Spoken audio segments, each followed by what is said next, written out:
I would like to welcome you to session number 3 today, where we will be discussing effective risk management with some hints from Hollywood films. Sounds exciting, doesn't it? My name is Agata and I will be the moderator for this session. But before we start, I would like to remind you that all the session resources will be available at the session description box on the platform. Also, I would like to invite you to introduce yourself in the chat box because we are looking forward to meeting you all today and to connect. I would like to encourage you all to ask questions during the session in the Q&A section. We saved some time for the discussion at the end of the session today.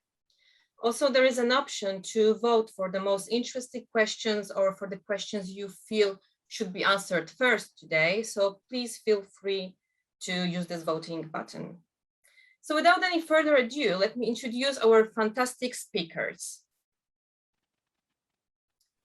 Dr. Tammy Watchorn, Director at ANSAS Consulting and Director at Pentacle Virtual Business School, experience in driving large change programs and innovation across NHS Scotland. And Simon Smith, Qualified Risk Practitioner, currently leading risk management for Health Education England's change portfolio. So handing over to you, Tammy.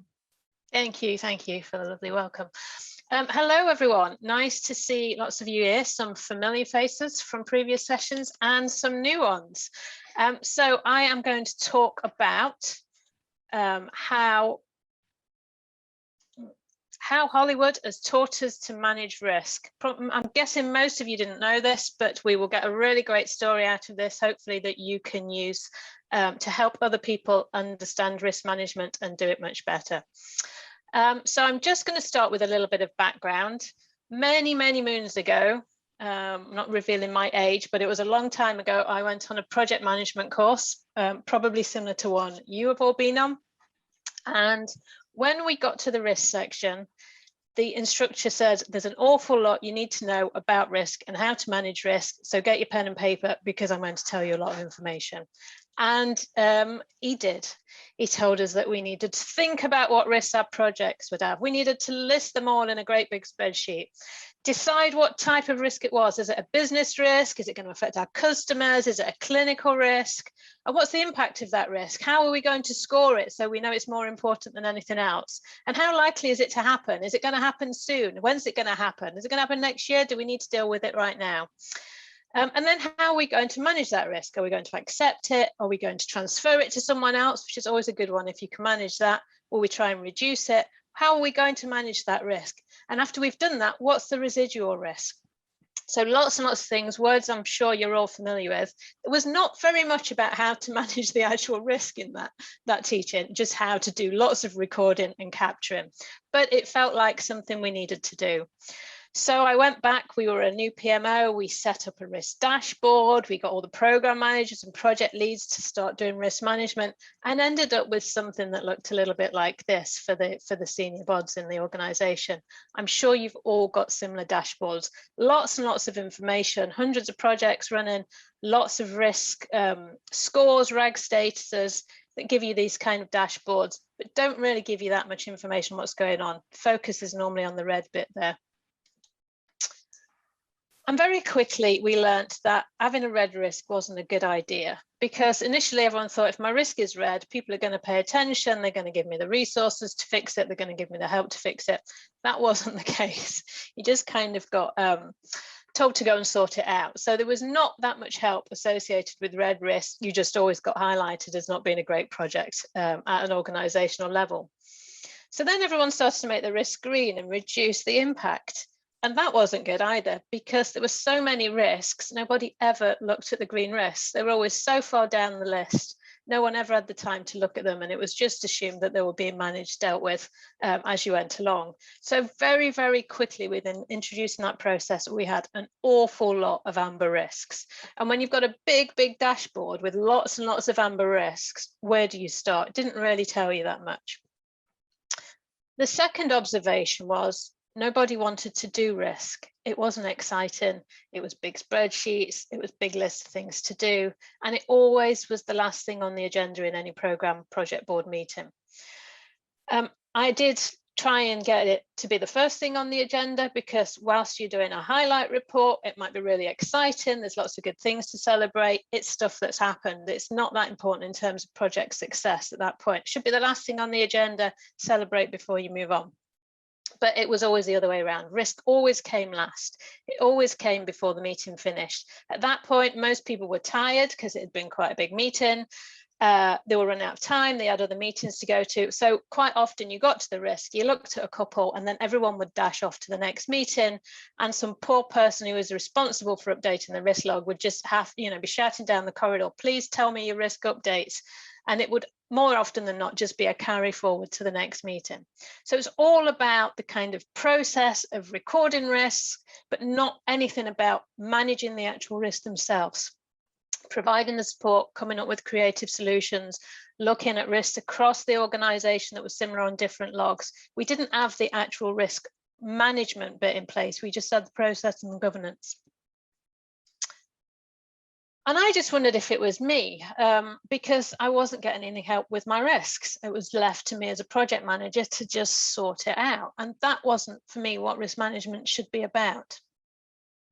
And it really felt like a tick box exercise. I understood that the governance was important, and it still is, and that it needed to be recorded so that you could go back and do the quality assurance and check in on things, look at it from an organizational level.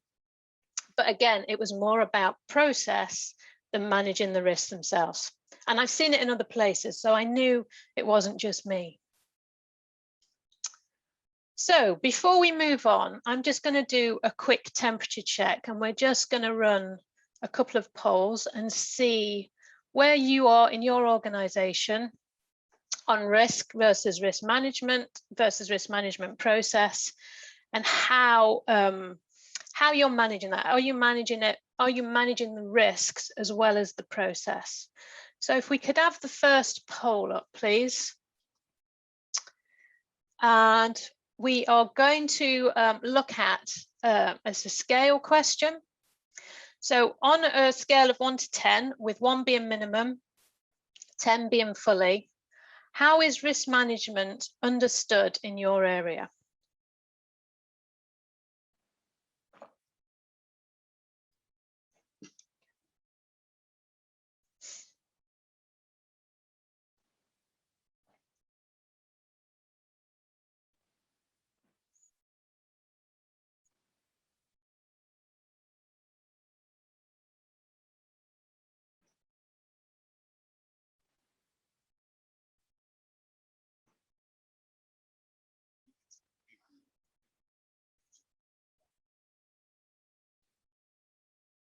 Okay, so sorry, I've just been informed you need to click on the poll button in the system. So there's a comment saying the poll says it's closed. Is it open now?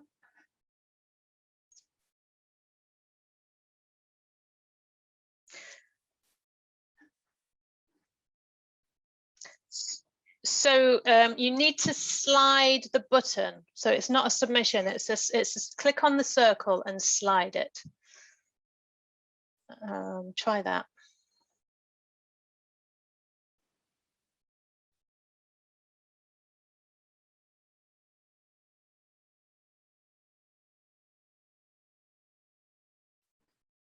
Is that working?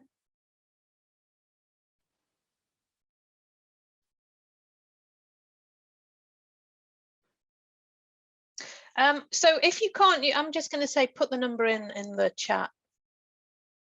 It is working. Are we getting numbers in?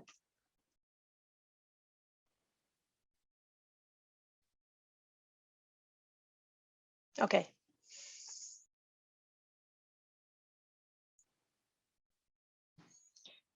So question again, on a scale of 1 to 10, with 1 being minimum, 10 being fully, how is risk management understood in your area?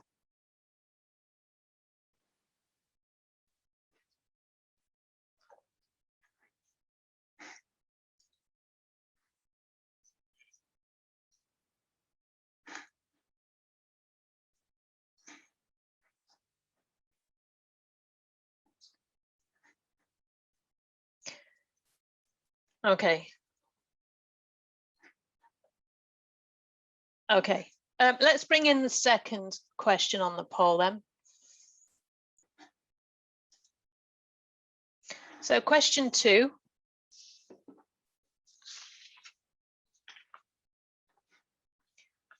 What percentage of risk management time is spent on risk registers and reporting rather than the actual risk mitigation activities?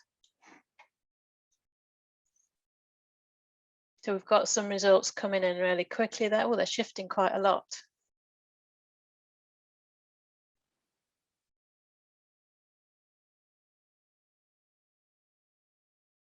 Okay, so I'm not sure what happened with the first poll. We don't have the results, unfortunately, but number 2 is quite interesting. So over 60% on management and registers, quite a lot, over 40 to 6%. So way more than half is on the process than the risk management itself. Simon, does that resonate with you, or any thoughts on that?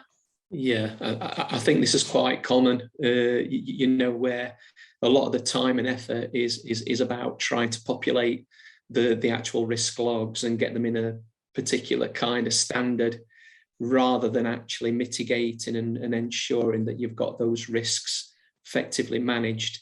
But I'm quite pleased that there's quite a sizable number, less than 20 and 21 to 40. So there are still some positives there. There are. We need to find out who you are so you can teach other people how you've done it. Share your learning. Share. Yeah, that would be good to know who you are. And question 3, if we can launch question 3. So question 3 is about risk impact and whether we capture the real impact of risks. So on a scale of 1 to 10, how much do you think your risk reflects the real problem and the real impact? So 0 being never, 10 being always. How much do we really capture the actual impact? You know, not that the project's going to be delayed or we're running out of money. What is the impact of that? How often does it fully describe that impact to the point that everyone should sit up and say, what do you need us to do? Yeah, so we are getting the results in here. It is moving, so I know it's not stuck, but it is kind of sitting in the middle, which is probably where I would expect it to be, slightly under the middle line. So it is about 50%, I think. So we've got a lot of risks that are getting recorded that don't have the impact really described, but we do have some. Simon, your thoughts on this one? Yeah, I think it's a common thing where the kind of definition of the impact can be different to whoever you speak to, you know, throughout an organization, even throughout a kind of team. So it's really truly understanding and getting that standard of categorization to understand exactly what the actual problem is and whether or not it's something that's going to be impacting you either highly or not at all. Yeah, and again, my experience of doing this was when a risk wasn't really well described in terms of proper impact, it got much less attention because it was kind of a lot of shrugging of so what, because you hadn't described it in terms of organization impact. So we've got a kind of mixed results there. They were kind of what I was expecting. So hopefully this next section, which is the Hollywood bit, will be useful for you in sharing risk management across your organization and telling the story. So I'm guessing everybody, well, no, I know that everybody here has seen Hollywood films. It's impossible to go through life without them. And I'm also guessing that many of you have seen alien films. And it's alien films that have really taught us about managing risk. You may not have seen Saucer Men. I'm sure it was a cracking film back in its day, but I'm sure you have seen some of the alien blockbusters. As we're running through, please put in the chat your favorite alien film because you can relate this story back to that film when you're telling it to other people. So alien films always follow the same plot. The alien rocks up on your planet or on your spaceship that's traveling through space. The first thing they do is they send out a couple of people with a stun gun to try and kill the alien. The alien's rocked up, we don't know anything about it, let's kill it. So off they go, 2 people with a stun gun. The music starts to change. You're sitting on the edge of your sofa, they're looking for the alien. The cat jumps off the shelf and knocks them over, and everybody jumps and they have a laugh about it, pick up their gun, carry on looking for that alien. When they get to a fork in the road or tunnels in the ship, and they don't know which way to go, they don't know where the alien is. So they always say the inevitable line, which is, I would ask you if you're a live audience, let's split up. You know they're going to do that. You tell them not to, but they do it anyway. So they split up. One goes left, one goes right. The alien appears. It's got a much, much better stun gun, knocks the guy out and eats him because he's quite hungry. Back at base, all they get is the crackling on the walkie-talkie because the alien has eaten the chap with the stun gun. He wasn't very good. So they get together again. They decide to put together a really good stealth team with some really good stun guns and tell them, do not split up. And off they go. Their instruction is not to kill the alien, but to capture it, because they'd quite like to study it and see what they can find out from the alien. So off they go, and they manage to capture the alien. They bring it back into the laboratory. They get the scientists to start doing some tests on it whilst they go off and plot the what next stage. The scientist gets a bit carried away, falls asleep, the alien escapes, still quite hungry, so he eats the scientist. The alien is now off somewhere else in the ship. It's multiplying. It starts having lots of baby aliens. So all they can do at this stage is monitor what's going on. How are we going to get rid of the aliens off the ship? There's hundreds and thousands of them. What are we going to do? The aliens keep eating the passengers on the ship. So eventually there's only a few of them left because the aliens have been feasting heavily. The survivors get on a shuttle to leave and they have a plan B, which is to blow up the ship. You've all seen those films, haven't you? Next time you watch one of these films, they will all follow that pattern. But really importantly, it's taught us how to manage risk. And that is, you can use this after, as there's 5 steps to managing risk, not risk process, not governance, but managing risk themselves. One is identifying the alien. So what is the danger? What is the impact? And what is the danger? Really, make sure you identify the alien. Number 2, come up with a plan to kill it dead. Don't write down in a log what you might do. Come up with a plan to kill it dead and put that in your project plan and make sure you do it. You also want to come up with a plan to contain it. You might not be able to kill it straight away, but you want to contain it. So what is your plan to contain it? And put those actions in your project plan. If you do this, honestly, you'll get rid of so many risks before they even think about becoming risks on your risk log. It might escape, so you want to have a plan to monitor it. And if all else fails, you're going to need a plan B, which is to blow up the planet or the spaceship. So 5 steps to managing risk: identify, kill it, contain it, monitor it, plan it. It's not dissimilar to what you're doing already, but the actions are really important. If you change the language, how do we kill this dead? And you do that collaboratively, you will come up with some ideas to kill it dead. And quite often you'll just get rid of it. So there is this tool that I've got on the site. You can use this if you're on Cube. I know some of you are. It's available in the PETS library, called Fix It Now. And it's a really good way to use to think about risk. As soon as you bring up risk, lots of people start groaning. So tell the alien story, bring up Fix It Now and say, okay, what is the danger that we might face? Let's identify what dangers the project has and how do we kill it now? And if we can't kill it, how do we limit it? And work through the process. You will come up with really creative solutions, and honestly, you will start to kill off your real aliens. So I'm just going to give you an example. When you're doing the identifying the danger, identify the alien, make sure you do the so what. Everyone was sitting around 50% on that. Have we captured the real impact? So keep asking the so what. So what if it's late? So what if it's delayed? What's the so what? So really push the so what until you get the real danger. And also with this tool, think about the risk from someone else's perspective, because they might see it in a different way, and that might give you opportunities for different solutions, which will help you to kill it dead. It might be at an organizational level. So if you have a risk that's about somebody not delivering, what does it look like from their perspective? because it might give you different answers and different ways of killing it. So the risk in the story is the alien's going to eat us and die. The so what is that it will eat us and we will die, not that the aliens landed. So the kill it now, the fix it now is to kill it. But if we look at it from the alien's perspective, we might discover that it's just a hungry alien. It's been traveling through space for 3,000 light years. It's just a tad peckish. It doesn't care what it eats. It just wants some food. So if we looked at that risk again, knowing that, we might just go along and take a snack for it. E.T. was quite peckish. He scooped up the M&Ms. So we might not need to kill it. We might just need to feed it. And it might actually be a friendly alien. So make sure you look at the risk from someone else's perspective. If we take that into a potential real example, IT have said they can't meet our deadline. That happens, I'm sure, quite a lot. Make sure you know what the so what is. Does it matter if your project's delayed?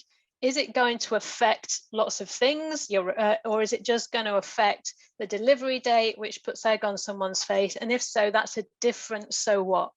So that would take you into a different so what. It might delay registrations for a course we're starting in September, or it might just make someone feel a bit stupid.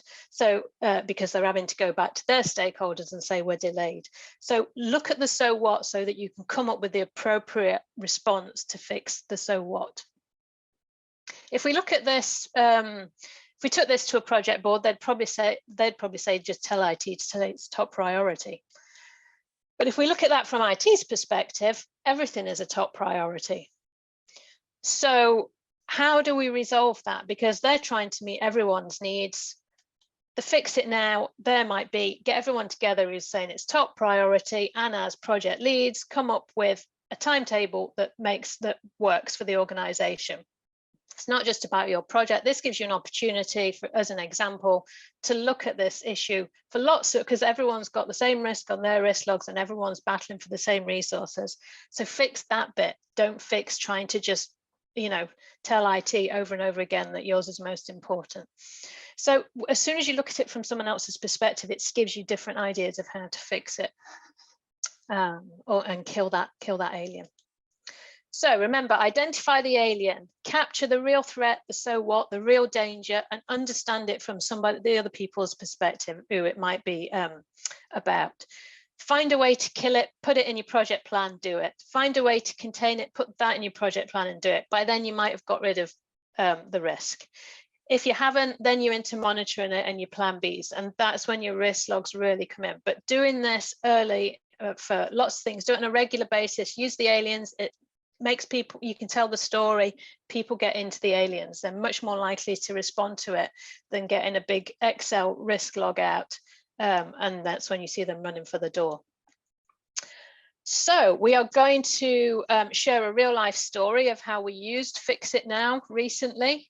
And I'm going to bring in Simon, Fran and Massimo to help with this. This is their risk. So the title of this is How Many PMO Officers Does It Take to Manage a Risk Log? So Simon, over to you. Thanks, Tam. So hi everybody, I'm Simon Smith. I'm the National Head of Risk for the Change Portfolio within HEE. Massimo, would you like to introduce yourself? Hi everybody, I'm Massimo Morelli. I am the Regional Performance and Program Management Office Lead for the Southwest region in HEE. And Fran?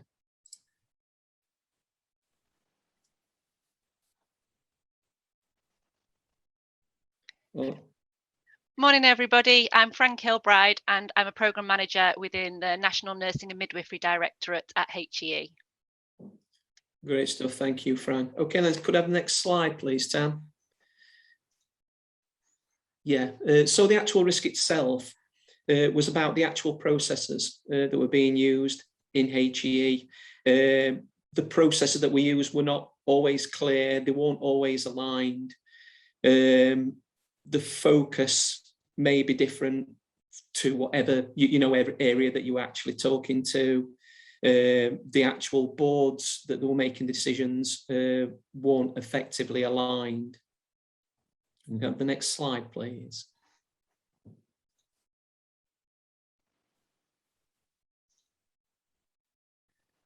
Yeah, and this again, it goes back to the poll question too, which is quite common and something that we're actually going through in reality, where you know, quite a large percentage of our time was being used actually doing the process rather than basically managing the actual risk itself. And also it could be very confusing to people, you know, the definitions, how do you write an effective risk, effective mitigations, and also who was actually holding the ball when it came to supporting the mitigation of the risk itself. Next slide, please, Tam. I'll pass over to Massimo. Thank you, Simon. At a regional level, it's very important to understand how do we escalate risk regionally and nationally. Therefore, it's very key that we have a clear message, clear vision, a clear governance really around risk. And I'm just going back really to what we have done really in working together with the national teams and the regional teams, how we basically moved really forward in the right direction. And the next slide, please. So we did the Fix It Now. We did the aliens as a group last week or a couple of weeks ago. What did we come up with as killer actions, Massimo?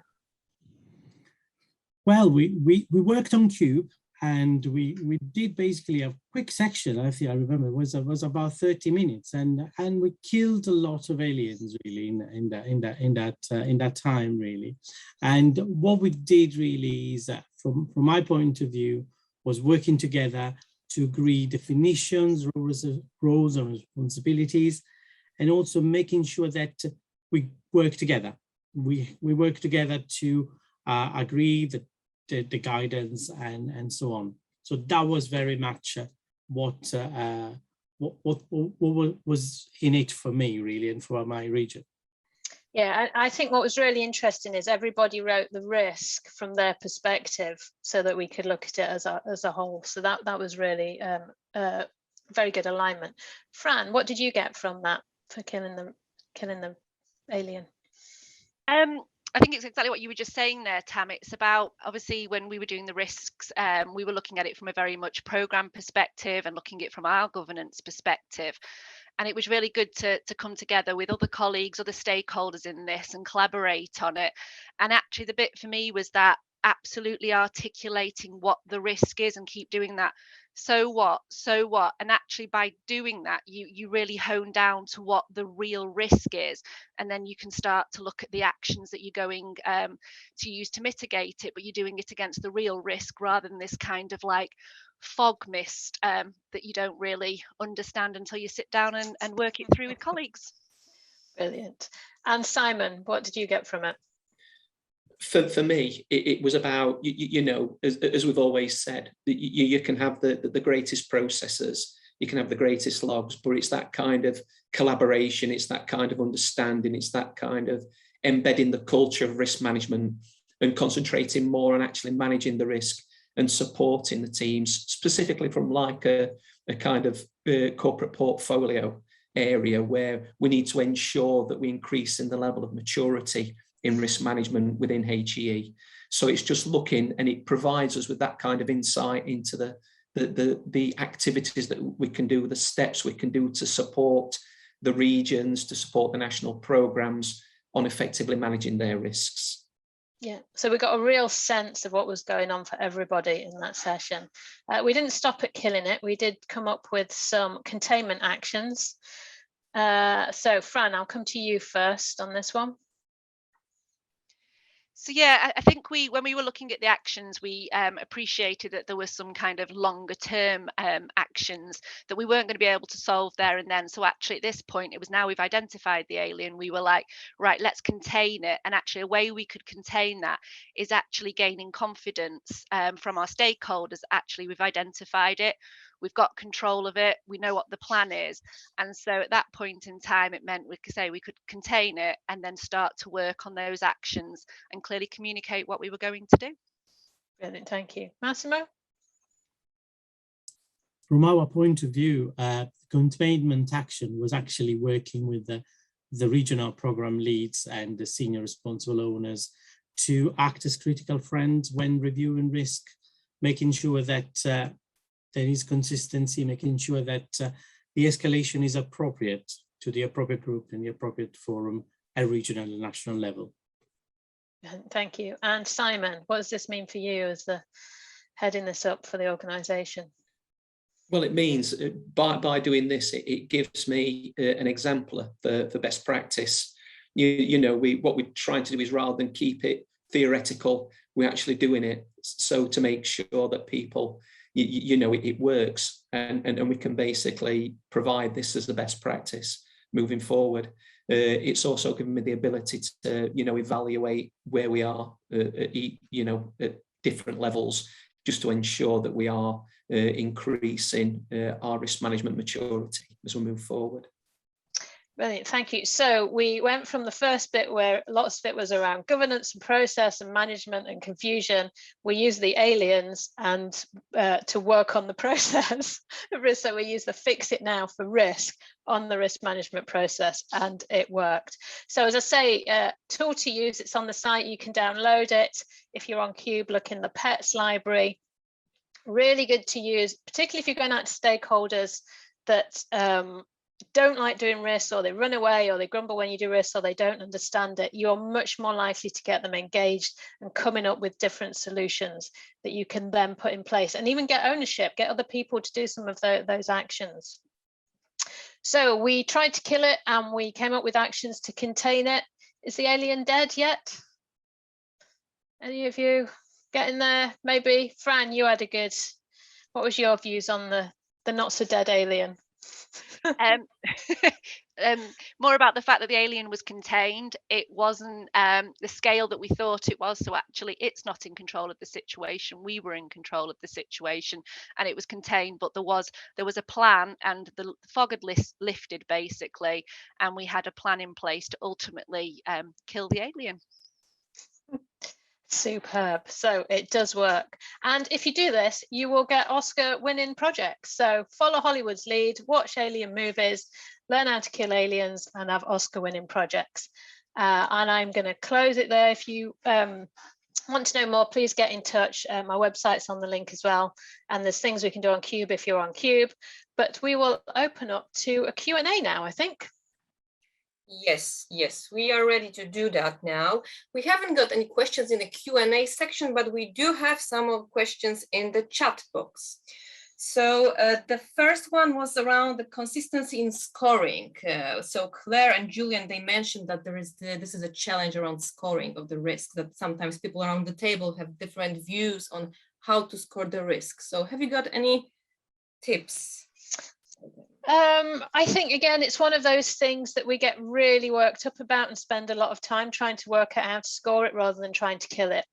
So can you put them in, you know, rather than saying we need to score everyone and they all end up with a high score, which one's the one that's going to knock us over? Which one's the one that's going to derail the project? And then just come up with it. How are we going to kill this? How do we get rid of this? So scoring is important, and I know it's important for dashboard, and I'll let Simon answer on that. But I think we can, it's back to that, how much time are we spending on process versus how much time are we spending on, so, you know, just get everyone to vote on what's the scariest alien in this list and how are we going to kill it, and then do something about it. Your scoring can come in, but shift the switch, because you might score them all as 25 out of 25. And you've run out of all your time and resources to actually sort them out. But I'll let Simon answer, because I do know that's part of the process, and we do need to do it well. Yeah, Thanks, Tam. For me, all organisations have their own risk management framework, which will have the standard kind of risk scoring categorisations, and also aligned to that their appetite for certain kind of types of risk. For me, it's getting that kind of consensual agreement of what the actual risk is, because you know, in a lot of cases, and you know, I've seen it done where there'll be one person writing the risk and categorising it, and then it goes on a risk log that's then reported to a board, when in reality the actual kind of, as Tam's alluded to, the actual kind of true risk management is about getting everybody together to actually analyse it, assess and prioritise that actual risk, and see whether or not it's anything that you can either accept or it's something that you really need to do something about. Yeah, I think, you know, temperature check with everyone, how scary is this as a risk, is a good one to know if it's a big one or not. How worried are we about this happening? And it's also a good way of checking you've got the so what, because if it's too vague, then it means you've not actually driven into what the real danger is. Massimo or Fran, anything to add to that? I was just going to say, Tam, and you've literally just said it, it's that really getting to the nitty gritty of the so what, of actually then looking and comparing all of those so whats to each other, because, and then what can mitigate them, or do we even need to mitigate them? But you only get that when you really, really understand the so what, to then work out where you would focus your time and attention. And that's a real change that we've been looking at within our programme. Thanks, Fran. And good. So, yeah. From our perspective, really, is also great to see a common understanding at regional and national level of what risk looks like, and what mitigations are acceptable, what mitigations are basically answering the question, so what. So yeah, totally resonates really what Simon and Fran have said previously. Good, thank you very much. So the next question is around how do we challenge negative perception of risk management? So Catherine mentioned that some people review rising risk of being negative. Have you got any? Use the Hollywood story. Just, it is, people have got, so I think nobody likes doing risk because it doesn't feel exciting, and it's lots of, if you're using big spreadsheets, and it's a governance thing because it's about the process and not about the risk. But if you can start with an alien story and go, what's actually really worrying you? What's your danger? What's, you know, build in some excitement for that, get everyone around the table, you will get everyone doing it, because everyone will have aliens, and then you start working collaboratively on solutions. It just shifts the language, it shifts the energy. It shifts you away from a process. It shifts you away from, this is about process and governance and people knowing what we're doing, which is, I think, what it's become. You know, if not for any, we're all trying our hardest to do this, but it's almost become a beast that lives by itself, this process. And we've moved the emphasis to the process away from the danger. So tell the alien story, tell it in your own words, base it on a film that you like. And then get everyone to say, what's your aliens? Where's the danger? What do we see coming? And it's just shifting that language will shift the energy. And have a session on it. Don't call it a risk session. Call it an alien session, whatever it is. But get lots of people in and get everyone to start coming up with some solutions. Not only will you get better solutions and everyone more on board, you'll probably get solutions that people will take away and do. So you'll get access, whereas normally everyone runs a mile and leaves you to do it. You'll get people saying, well, we could do that, or we could sort that out. I know someone who could help with that. So just change that language and energy, and not do it about process. It's that, I think, what puts people off. And those, you might have super flashy spreadsheets, but I just remember lists and lists and lists, and everyone just groaned when it came out. So shift the language a little bit, make it about danger, and, you know, add that in. I think you'll get more traction. Anyone else? Any thoughts or comments? Yeah, I think it's quite right what's been said. You know, there's this kind of culture where we feel that if people have got risks on a risk log, or there's things that have been identified as being high impact, you know, this is where there's that kind of finger pointing scenario where people are doing things wrong, when in reality what you're doing is you're doing things right, because you're identifying things that need to be managed, need to be contained, and that's the key thing. And as a project or a program manager, or even in operational delivery, if you know of the kind of things and the events that could impact the delivery of your business, and you've got things in place and you've got plans in place and contingencies, that means it's going to be something that's not going to stop you. So it's got to be part and parcel of your processes, and not something that is separate. I think as well, something you reminded me of, Simon, is it could be an opportunity. So don't see risk as always being negative. You kind of put that, I just wanted to emphasize that. It could be an opportunity. If everyone's got the same risk on their risk log about IT or HR, it's an opportunity to actually look at it as an organization and shift the thinking, because it might not be the risk that you think it is. The danger might be something else. So use it as an opportunity to change and shift and develop things that might benefit lots of people overall. Yeah, and there's things that basically come out, externally, where, there's some new technology that's come out, or there's something that you could basically, see as an opportunity to exploit as a project. It might be something that, if you keep, the risk management in mind, it could be something that you could actually use that could support you in delivering your piece of work.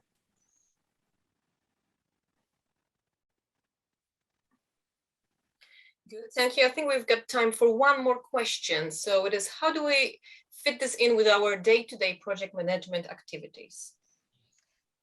For me, it is your day-to-day project management activity. It's not a separate thing. It's not an action list that sits on a spreadsheet.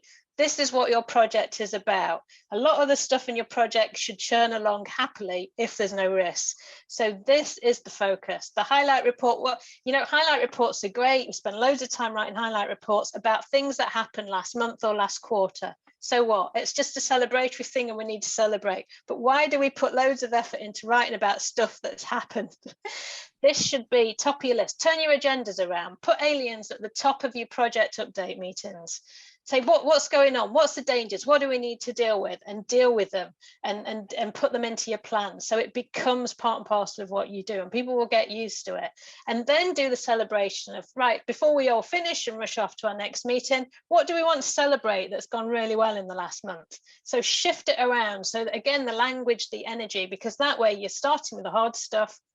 It's becoming part and parcel of what you do every day. That's the focus of the meeting, but you're ending on a really good place because you're celebrating all of the things that you've done in the last month or the last quarter, and kind of patting yourselves on the back and being, as a team, cheering each other on in that progress. So shift it around, focus on the danger at the start of the meeting. It will become part and parcel of what you do, whether that's weekly or fortnightly, and just make those actions like really high priorities and not a separate action to-do list if you get the time to do it.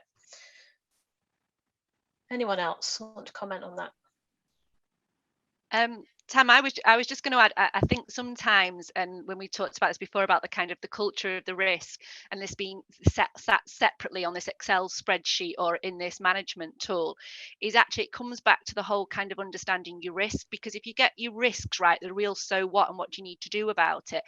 And actually mitigation shouldn't be just a long list of mitigations so it looks like you're in control of your risk. It's really what will make an impact and what will make a difference. And then actually that is your program plan, that is your data work, and it's just combined. They shouldn't be seen as two separate pieces of documentation. And I think that helps with that communication piece as well, of not going, oh, let's go through the risk document at a meeting. Actually, let's go through the program plan at the meeting, because that is your risk mitigation. And it's just a switch in the way you think about it. Brilliant, thanks, Fran. Massimo? I would like to echo really Fran and really stress the importance really of moving away from risk aversion and getting into the risk appetite of the business. And I think a lot of people tend to see, for instance, the red, amber and green, the RAG systems, whether it's performance, whether it's risk, whether it's delivery, as a stick, and actually we need to move away from the stick and carrot approach and making sure that actually is how can we work together collaboratively to improve what we're doing, to make sure that we share best practice and so on. How we can do that? How can we help each other?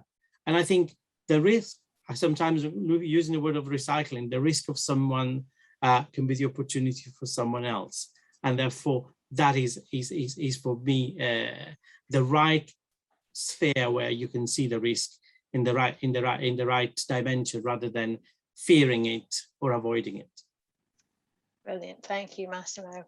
I think we're about out of time, but any final thoughts on that, Simon? I couldn't have put it any better myself, so I'll just keep quiet. Brilliant, thank you. Good. Thank you very much, Tammy, Simon, Fran, and Massimo. I think we can all agree it was a really interesting session. Thank you very much for all the questions in the Q&A section in the chat box. And please remember that all resources will be available in the session description, and also we'll add all those risks and all those links that were in the chat box to the description as well. So thank you very much for the session, and I'm hoping that you will stay with us till the end of the day, and I hope to see some of you in the lunch networking session that's starting in 15 minutes. Thank you very much and have a nice day. Bye.